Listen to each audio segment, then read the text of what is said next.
Hi friends, எல்லாம் எப்படி இருக்கீங்க? இன்றைக்கி என்னென்னா, தம்பிக்கு வந்து ரொம்ப உடம்பு முடியல. என்ன பண்ணுறதுன்னு தெரியல.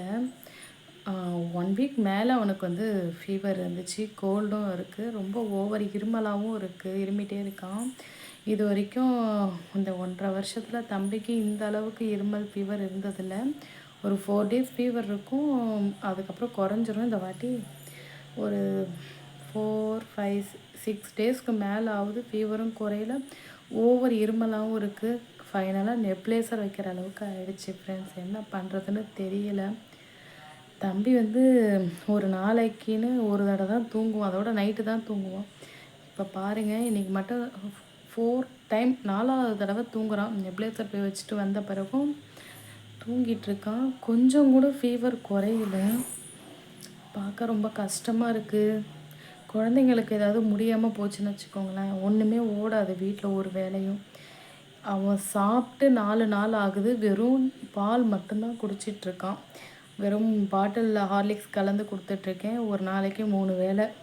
அதை தவிர வேறு எதுவுமே அவன் வயிற்றில் ஒன்றுமே இல்லை. தண்ணி குடிக்கிறான், மருந்து 3 வேளை. அந்த மருந்துக்காக தான் அதுவே கட்டாயப்படுத்தி அந்த ஹார்லிக்ஸை கலந்து நான் கொடுத்துட்ருக்கேன்.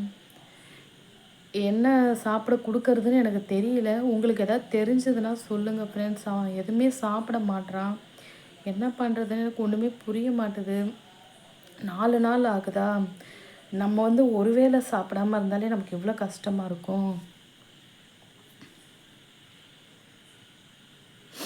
அவன் 4 டேஸாக சாப்பிடாமல் இருக்கிறது ரொம்ப கஷ்டமாக இருக்குது.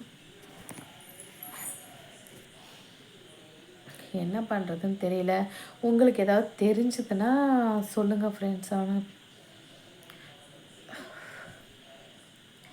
என்ன மாதிரி ஃபுட்டு கொடுக்கலாம் அப்படின்னு சொல்லுங்கள். நான் கஞ்சாவும் அடித்து பார்த்துட்டேன், சாதத்தை கஞ்சி மாதிரி அடித்தும் கொடுத்து பார்த்தேன், குடிக்கலை. பால் இட்லியில் பால் ஊற்றியும் கொடுத்தேன், குடிக்கலை, சாப்பிடல, எதுவுமே சாப்பிடல.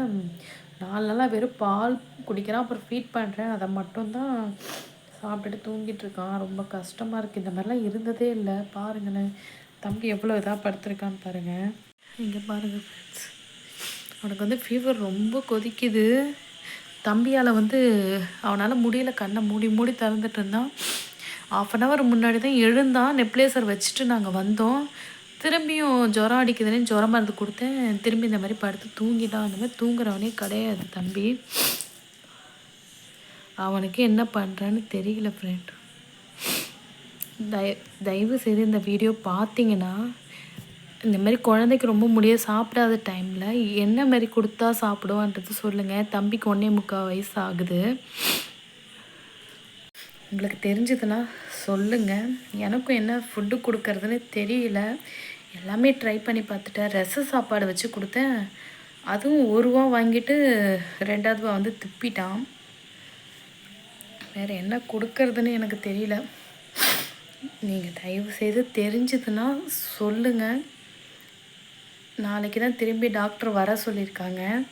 ஃபஸ்ட்டு ஷிஃப்ட் போயிட்டு வந்துட்டு சரியாகலைன்னா திரும்பி வர சொன்னாங்க. 4 டேஸ்க்கு அப்புறம் திரும்பி போனேன். ஆன்டிபயோட்டிக் மாற்றி கொடுத்தாங்க. ஃபஸ்ட்டு ஆன்டிபயோட்டிக் கொடுக்கும்போது லூஸ் மோஷன் ஆகி அந்த இடம் ரொம்ப புண்ணாயிடுச்சு. அதுக்கும் தம்பி உட்கார முடியல அப்படின்னு ரொம்ப அழுதுட்டு இருந்தான். இப்போ தான் கொஞ்சம் ஆறி இருக்குது. ஆன்டிபயோட்டிக் மாற்றி கொடுத்துருக்காங்க. அது கொடுத்துமே தம்பிக்கு ஃபீவர் குறையில. இதோட நாளைக்கு வர சொல்லியிருக்காங்க. ஏன்னா ஃபீவர் வந்து 4-5 டேஸ்க்கு மேலே இருந்துச்சுன்னா கண்டிப்பாக டெஸ்ட் எடுத்தாகணுமா. அதனால் நாளைக்கு கண்டிப்பாக மார்னிங்கே கிளம்பியே போய் ஆகணும். அவனுக்கு டெஸ்ட் எடுத்தாகணும், என்ன எதனால் ஃபீவர் குறையாமல் இருக்குன்னு. யாராவது தெரிஞ்சதுன்னா சொல்லுங்கள், என்ன மாதிரி ஃபுட்டு கொடுக்கலான்னு. ஓகேங்களா? ஓகே ஃப்ரெண்ட்ஸ், பாய்.